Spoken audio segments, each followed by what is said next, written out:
नमस्कार मिथिलांचल। और तो देखिए हम सब आए मधेपुर में सरस्वती जी के मूर्ति और जतेक भी पूजा करे के मूर्ति हो, दुर्गा जी के मूर्ति एठाम जे से बहुत ही खूबसूरती से बनायल जाइए। मधेपुर के छलगोरिया सब छथिन, इनकर नाम जे से अहाँके देश के संग संग विदेश में सेहो लेल जाइए। तो हम सब आए से मधेपुर के से बन रहा मूर्ति के अहाँ सबके वीडियो के माध्यम से देखबै छी। सरस्वती पूजा है 5 तारीख से और ये तैयारी चल रही है मधेपुर में मूर्ति बनबे के। एठाम मूर्ति बन रही है। एठाम से से मधुबनी जिला के विभिन्न गाँव में से मूर्ति जाइए।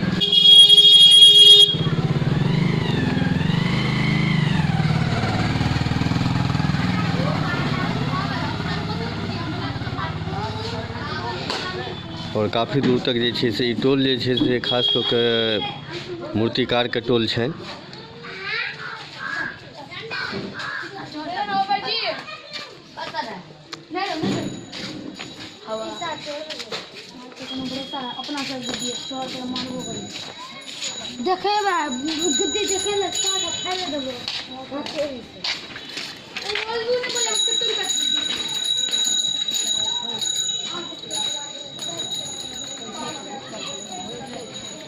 तमाम मूर्ति जी सरस्वती जी के मूर्ति है।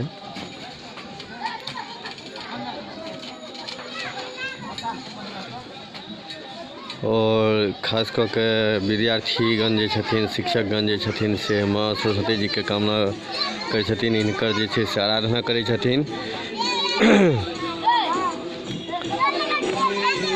तो एठाम तक से मूर्ति बनैए।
जय मां सरस्वती, जय मिथिला, जय मैथिली।